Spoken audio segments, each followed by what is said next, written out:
Greater Noida के एक high rise में रहने वाली उस 30 साल की महिला की गलती सिर्फ इतनी थी कि उसे अपने पड़ोस से तेज म्यूजिक की आवाजें देर रात आ रही थीं, सोने में तकलीफ हो रही थी।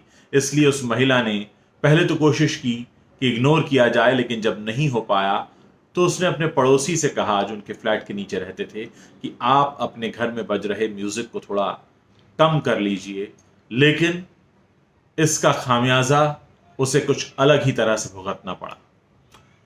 वहां मौजूद 4 लोग उसके घर में घुस आए, उसका हाथ पकड़ लिया, उसके पति के साथ बदतमीजी की, गंदी गालियां दी और उसे मोलेस्ट करने की कोशिश की। मामला पुलिस थाने तक जा पहुंचा और चारों आरोपी गिरफ्तार कर लिए गए। ये घटना हैरान करती है, सवाल उठाती है और सबसे बड़ी बात यह कि हाई राइज में रहने वाले लोगों से उम्मीद की जाती है कि पढ़े लिखे हैं, सभ्य परिवारों से हैं, तो कम से कम इतनी तमीज तो होगी कि किसी महिला के साथ कैसे पेश आया जाता है। अगर देर रात आप अपने घर में ऊंची आवाज में म्यूजिक बजा रहे हैं और पड़ोसी को दिक्कत हो रही है, आप उसकी आवाज कम कर सकते हैं।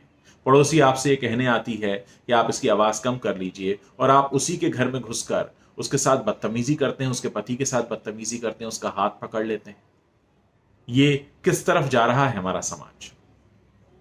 इन चारों आरोपियों की गिरफ्तारी नोएडा के लेबर चौक से हुई है और इनके जो नाम बताए जा रहे हैं वो मुनीश चौहान, जो स्टेशन हाउस ऑफिसर हैं बिसाख पुलिस स्टेशन के, उन्होंने बताया है कि ये जो चारों सस्पेक्ट्स हैं ये उस अपार्टमेंट में जहां वो पार्टी चल रही थी गए थे, यानी वो रहते भी नहीं थे, सिर्फ वहां पर गए थे। इनके नाम बताए जाते हैं सचिन गोयल, सचिन कपूर, वैभव और एक फैजल हैं।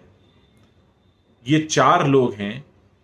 इनको अब पुलिस ने अपनी हिरासत में ले लिया है, जेल भेज दिया गया है, मजिस्ट्रेट के सामने पेशी हुई। आप सोचिए, आप किसी के यहाँ बतौर मेहमान जाते हैं, वहां के पड़ोस में रहने वाली महिला ये कहती है कि आप अपना म्यूजिक कम कर लीजिए और आप उसके साथ मोलेस्टेशन करते हैं उसका। मुझे मालूम है इस घटना को सुनने के बाद आप में से बहुत से लोग ये कहेंगे, इस वीडियो के नीचे लिखेंगे कि हाँ फला जगह भी हुआ था, फला ने भी किया था, हमने पहले भी पढ़ा है। लेकिन ये होगा कब तक? ये कब तक चलेगा? क्या एक महिला को इस देश में इतना भी अधिकार नहीं है कि वो अपने पड़ोस में बजने वाले लाउड म्यूजिक को कम करने के लिए कहे? नहीं तो उसे मोलेस्ट कर दिया जाएगा। इस पूरी घटना पर आप क्या सोचते हैं, मुझे जरूर बताइए।